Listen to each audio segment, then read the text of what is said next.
Good evening, and welcome to the Murfreesboro City School Board meeting.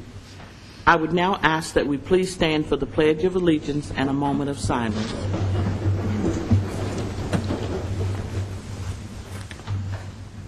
I pledge allegiance to the flag of the United States of America and to the republic for which it stands, one nation, under God, indivisible, with liberty and justice for all.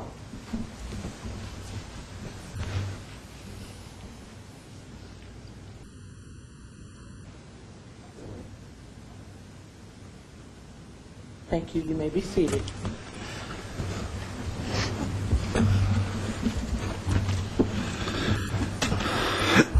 Good evening to all that are in attendance and our board members. I'll now ask for approval of the agenda. So moved.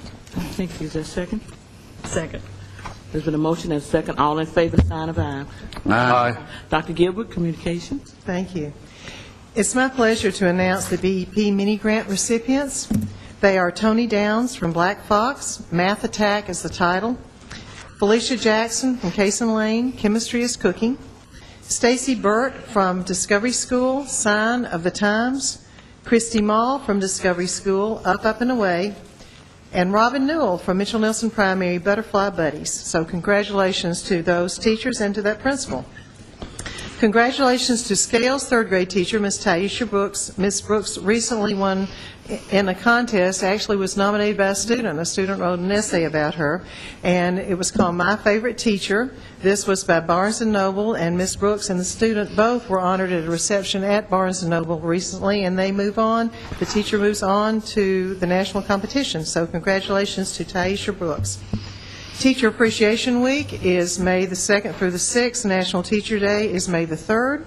And certainly we appreciate our teachers very much. And retiring employees will be honored at a dinner with the school board on Tuesday, May the 17th at 6 p.m. at the Doubletree. Those are your communications. Thank you. Consent items. Is there a motion to approve our consent items? So moved. Second? Second. Thank you. There's been a motion and a second. All in favor, sign of aye. Aye. Thank you, Board. Action items. Okay, Mr. Anderson has the first two action items. Yes, the first action item is behind tab number 2, and it is the email emergency conversion project. We've been having a lot of issues with our email service, and we converted over to from a Apple product to a Microsoft product. And I had given you this information that we were going to pursue this, and we estimated that would be not to exceed $50,000. As you can see, it came in at $27,342.49. So we're asking that you do approve this use of fund balance monies to pay for this new email service that we were desperately needing for the district. Are there any questions for Mr. Anderson before I ask for a vote? Mrs. Phillips. Mr. Anderson, how quickly can they implement this? The service, we actually did it over the break because we had to get it up and running. We did it during the recent break, so it is running now. We're going around teaching the teachers and the administrators how to use the new email service. Okay. Thank you. So it's running well. Are there any other questions? Hearing none, I'll entertain a motion. So moved. Second. Second. There's been a motion and a second. Ms. Ridley, would you call the roll? Dr. Butler? Yes. Mr. Campbell? Yes, ma'am. Ms. Duggan? Yes. Ms. Phillips? Aye. Mr. Lanier? Aye. Ms. White? Yes. Okay, the next item is Bradley Academy Emergency Roof Project. As you know, we have a 5-year plan on roof repairs and replacements. When you look later at your budget, you'll see some additional roofs that we are proposing to do. But this roof wasn't scheduled to be on the repairs yet because it wasn't what we call a red zone roof. Unfortunately, it started to act like a sponge recently. Rather than as a protector to keep water out, it was taking water in. And so before we did any damage inside, we feel it's an emergency to get this roof repaired. I had also estimated to be about $50,000 on this one, and as you can see, the bid has come in at $46,815. This is the same company that repaired our other red zone roofs this past year, so they are familiar with the way we do our business, and they have submitted this bid to us. So we're asking that you would approve this out of fund balance dollars that we have available to take care of this roof before it does any structural damage to us. Mr. O'Neill? Question. Mr. Anderson, is this a flat roof system? Yes, sir. It's flat roof. It's over the area that's over the cafeteria. The roofs that we have are in sections. They're broken up by firewalls and things, so we can go in and do a piece at a time. And that is a flat roof. Any other questions? What's the name of the company? Gee, it's a company out of North Carolina. I'm sorry, I don't remember their name. Okay, thank you. Sorry. I'll move that we approve the emergency repair of the Bradley Academy roof and take it out of fund balance. For a second. Second. All in favor, sign of aye. Aye. Thank you. Thank you. Okay. The next item that you have is the approval of the general purpose cafeteria and ESP budgets, and if I could, I'd like to move to the podium, please.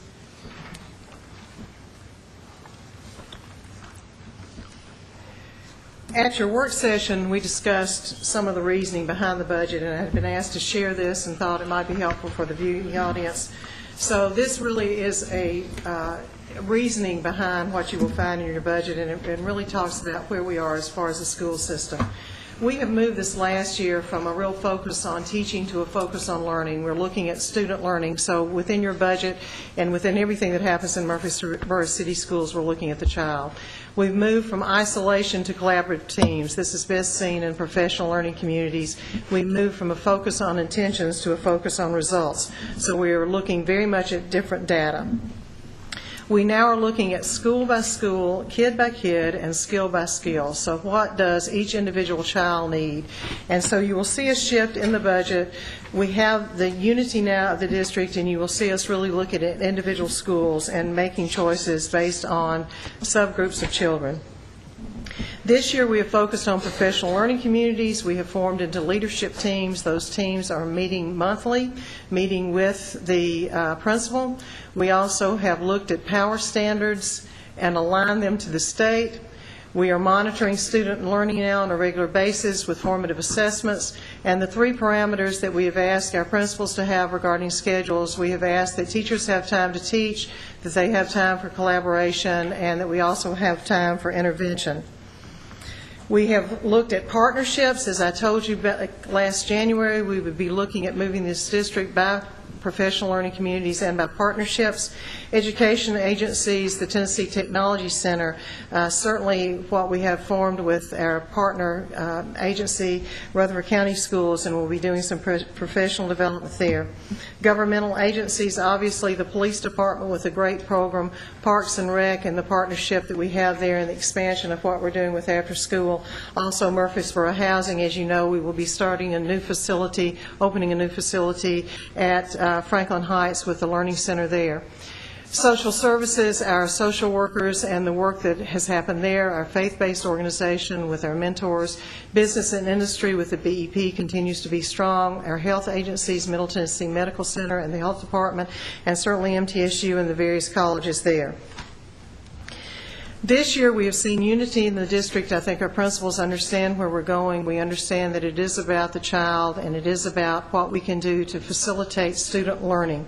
So we have looked at our power standards. We have developed power standards based on the state standards for each 9 weeks across the district. We have looked at implementing letters, Inspire, and PALS. All of these are intervention, also having to do with the letters training, with really what is good reading. What are the 5 elements? What does good reading instruction look like? Our interventions continue across the district, and we have begun to focus on ESL and ESP. You will see in your budget that we have requested some additional ESL teachers. We will be shifting some teachers from Bradley because that school will move to an inclusionary model, and also the transformation that you will be seeing over the next few months of ESP. What are we focusing on now? As we have begun a foundation with the unity of the district, We're looking at math and reading adoption. We desperately need that. We're looking at what our individual schools need. So we are seeing that we will be adding some additional assistant principals into the system. We're looking at subgroups, particularly our ESL students and our students or other areas that are not achieving, to make sure that we see achievement there. And then we are beginning to see a real sharing across the district of standards and strategies. Our principals are visiting each other's schools, and also our teachers are beginning to visit. Our professional development has shifted. You'll see money shifted away from the set and get staff development to a real sharing and collaborative process. So as you go through the budget tonight, you will see those changes that have been made. I can't tell you how much I appreciate the principals and their leadership and the leadership of the central office, but more than that, I appreciate even our teachers and what they are doing, because they are closest to these children.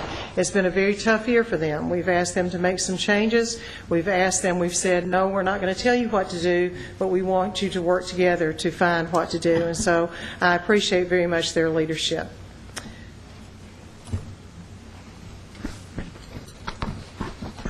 Mr. Anderson, I'll let you take us through the budget, please. Okay, you have before you the budget changes. We sent to you the changes on the revenue side, expense side, any other things that you had asked us to provide. Mr. Anderson, let me apologize to you. There's a question up here before we get started. That's all right. You didn't know. Ms. Phillips. Yes, Dr. Gilbert. I was just wondering if for the folks at home, you would give a brief explanation of what ESL is and what an inclusionary model is at Bradley. Sure. ESL are our students whose primary language at home is not English. And so at Bradley, what you will find is instead of 3 ESL teachers there will be 1 ESL teacher there who will be working with the children who are newest to English. And then the other classroom teachers will be either have or be working on dual certification between ESL, which is English as a second language, and elementary ed. So that's, when we talk about inclusionary, that's really what we're talking about. Those students will be spending more time in the classroom. They will be clustered into classrooms, and we found that to be a very good research-based model. Thank you. Okay, thank you. In the budget document that you received are the changes that we had talked about. We had also finally received the first estimate from the state of Tennessee on our BEP expenditures that they'll be providing for us on the revenue.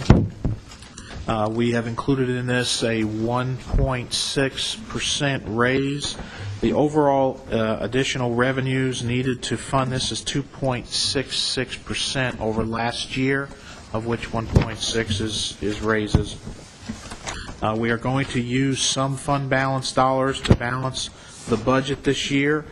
We are looking forward to additional sales tax collections because the economy seems to be picking up and doing much better. So we're looking for some additional revenues in that area. Of course, on the expense side, that also has gone up, and the majority of our expenditures has been obviously in the raise. We did include assistant principals at a 10.5-month calendar rather than 10-month as you requested.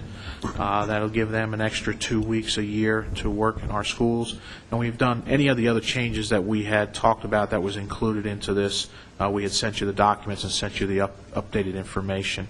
So have any questions or entertain a motion to the document? Be glad to do that.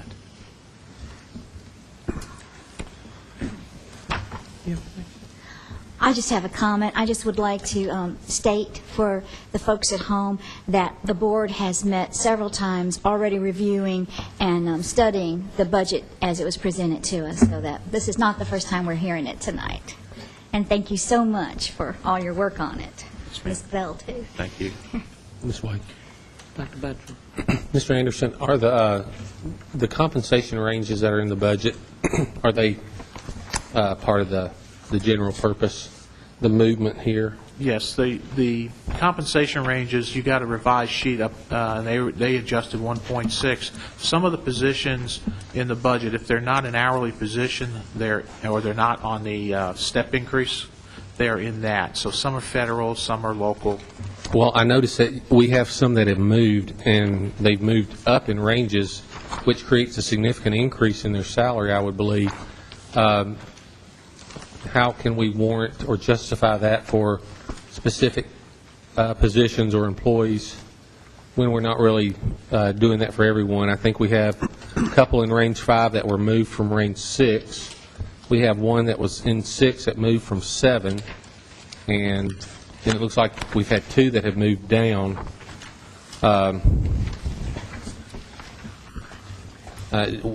Any justification why those specific positions have changed without any assessment or evaluation of them? What we try to do is make these positions as close and aligned as we can with what the job is as far as what's being paid in other districts in the area. There's only a few that we have moved to fit into the schedule. Some jobs we have eliminated and renamed or retitled. You'll see the ones in red are the changes that were deleted. They're red with a red line through it. The ones in green are new ones or retitled ones. But we make an evaluation on each one, and we put them in the budget ranges, the dollar ranges of where we think they best fit. But the ones that are not new positions, hadn't that already been done with them? And so I'm not, I don't know, I just don't feel good about the fact that there are specific positions that it seems like this is the way to give them raises without really having to give everyone else a raise, and I would think that would need to be looked at every position rather than just 3 or 4. And I don't know if you all did that or not.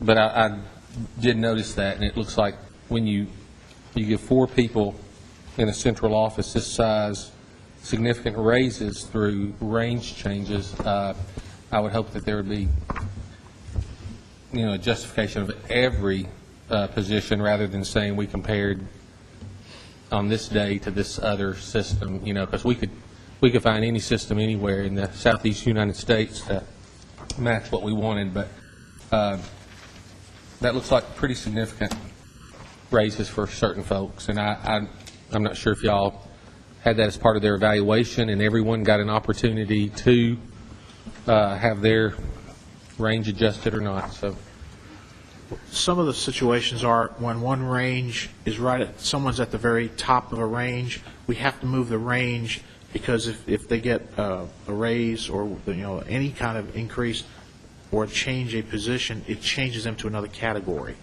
And that's what a lot of this movement is, and some of it was just changing titles on some.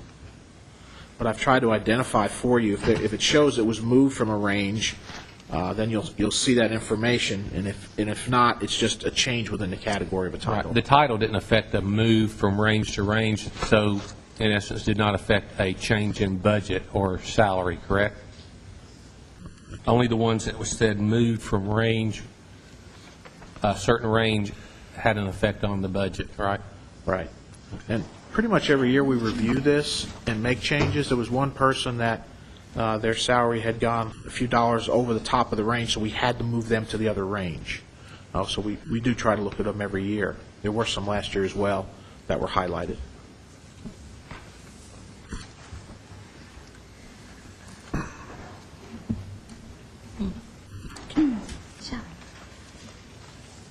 Are there any other questions for Mr. Anderson?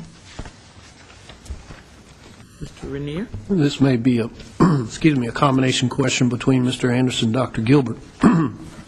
I know tentatively on the table in the proposed budget is a 1.6% increase to licensed and certified staff across the board. My question is, and this was contingent upon Governor Haslam's proposal to the state, what transpires if for some reason there's a change at the state level? What position does that put us as city school board in at that point? Yeah, my understanding is if for some reason the 1.6 does not come into the governor's budget, if it's not approved, then I think we would be going back to negotiate with the teachers. One thing that came up in the April estimate on the BEP was the state included the 1.6 in their estimate, which makes me feel pretty strong they're going to continue and do that 1.6 if they put it in the BEP formula. They even changed the average teacher salary to reflect that. So I'm feeling pretty strong that is going to happen. Thank you.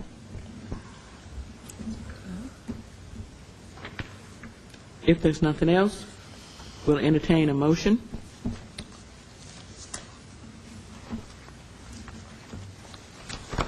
I move we accept the proposed budget.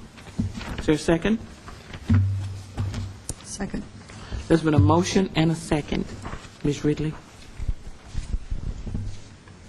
Dr. Buckley? Yes. Mr. Campbell? Yes, ma'am. Ms. Duggan? Yes. Ms. Phillips? Aye. Mr. Renier? Aye. Ms. Wade? Yes. Thank you so much. I'd like to thank Ms. Golina Bell, who is here tonight. She has done a terrific job with great patience and has sat with us on all of the hearings that we've had with the principals and all the department heads, and I really appreciate her work. Golina is a behind-the-scenes person who we cannot do without, so very much appreciate her and want to recognize her. At this time, it's my pleasure to present Ralph Ringstaff. I'd ask him to come to the podium, please, and Natalie Hopkins. And if the following people are here, I'd also like for them to come: Sarah Catalano, Jane March, and Cheryl Whitfield. I know that Sarah is in LBL, though, because she texted me early this morning. I asked her how things were going at LBL, and I think they were without electricity. But my understanding is Mr. Lyles has returned safely, and they do have electricity, so that's a good thing. But LBL is quite someplace when it rains. But I'd also like for Mr. Gary Anderson to participate in this. I can't tell you the pleasure that I have in having these folks here, because they have worked very hard together, and I really appreciate the relationship we have with the teachers' organizations and with the teachers. It has been more conversation, I think, than confrontation, and I'm thrilled to have that relationship. And one of the things that we have been very committed to, that the board has been committed to, is a continuing conversation with the teachers and collaboration with them, and I think this is evidence of that. So, Mr. Anderson or Mr. Ringstaff or Ms. Hopkins, I'm not sure who's going to take the lead here, but it's yours. Thank you. Board, we're very proud to bring to you tonight the MEA and MCS contract for your review and hopefully approval. This negotiation process this year was the third of a 3-year contract, which means 2 items can be opened up. One is one from each side, each team, and of course the salary issue can be opened up. We think we've set a record of 2 negotiations and 2 different times, and we've finished negotiations. I know we've had some times we've been into February of the following year, so we were extremely proud of that. And in your information, it says it was pending MEA approval. So, Ms. Hopkins, could you tell us what transpired in that, please? Yes, MEA did vote, and we have a 99% ratification. Thank you. Very You're nice. welcome. Would you like to say anything? No?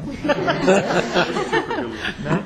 Well, like I said, we're very proud to present to you this contract for your consideration. As you heard, MEA has ratified it for their side, and it's now up to the board. The funding for it is contained in the budget that you just approved, so we anxiously await your decision. Thank you very much. I just want to take a moment and thank our negotiating team and MEA's negotiating team and representatives for their hard work and their good faith through the process. It's always heartening to see the folks work together. Thank you. Ms. Duggan? I move that we accept the contract. Second. Thank you. You're welcome. There's a motion and a second. I don't even have to ask you to call the roll. I know this board. All in favor? Aye. Thank you.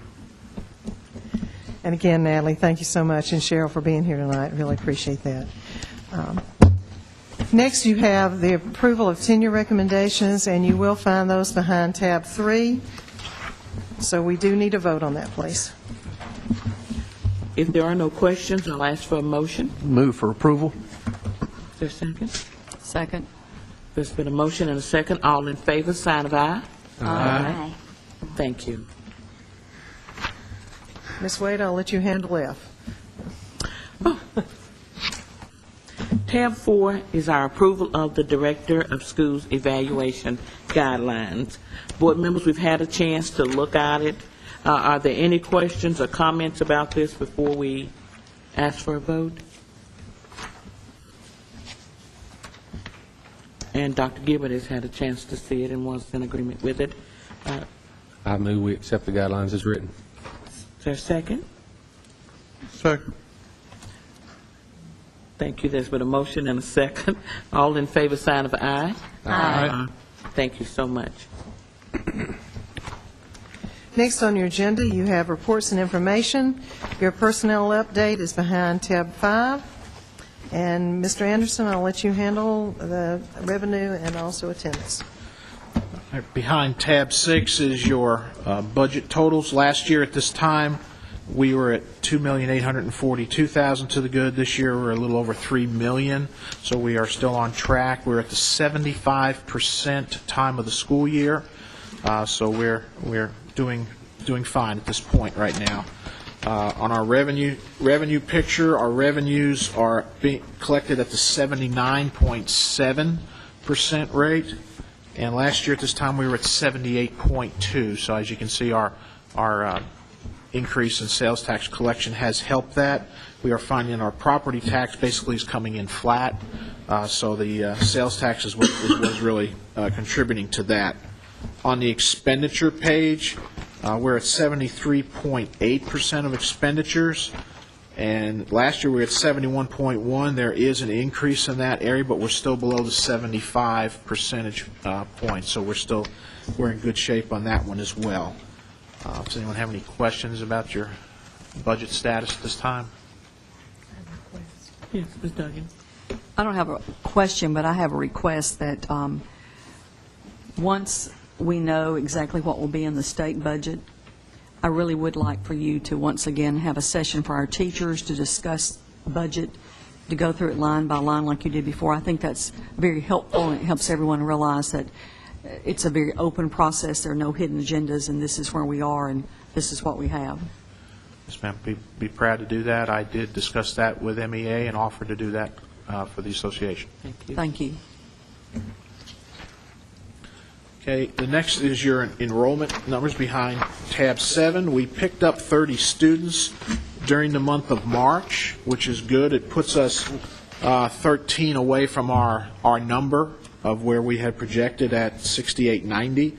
Our attendance has gone back up again. We must have gotten over all the flu. We're back above 96% attendance rate again, so we're glad to see that. Our PTR, K through 3, is still holding steady at 18.46, and our 4 through 6 PTR is 19.6. Our growth is coming in pre-K special ed again. It grew 18 over last month. And I think part of that is the child find and things. When we get them, as soon as they're found, we do put them into classes right away. So this is looking better. So we're glad to see that's coming back up to where we anticipated it to be. Anyone have any questions on that? Okay, thank you. Board members, is there any other business or anything you'd like to see on the agenda for next month? Okay. I just wanted to make a quick comment, Chairman Wade, and that is one of the things I most enjoy is when I get to look at these tenure names. There are so many great people on there, and I wanted to take a moment and congratulate all of our new tenured employees.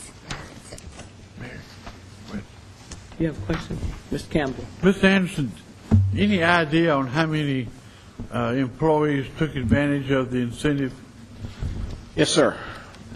Sure do. I have that information. It was 15 teachers and 5 certified employees. I think that's correct. 5 classified. 15 and 5. Are there any other questions for Dr. Gilbert or Mr. Anderson? I do have, are we scheduled to have another work session the second Tuesday night in May? I think so. Thank you, Ms. Relief. You would make sure that little blurb comes out to remind us. Thank you. Here, there's no other business, and I think things have, I must commend the board and Mr. Anderson Ms. Bell, and all those that are in attendance on how well the budget was discussed and all the questions were answered. It made for a smooth transition tonight for us to okay it. So thank you so much for your hard work. If nothing else, I will entertain a motion So move. Second. adjourn.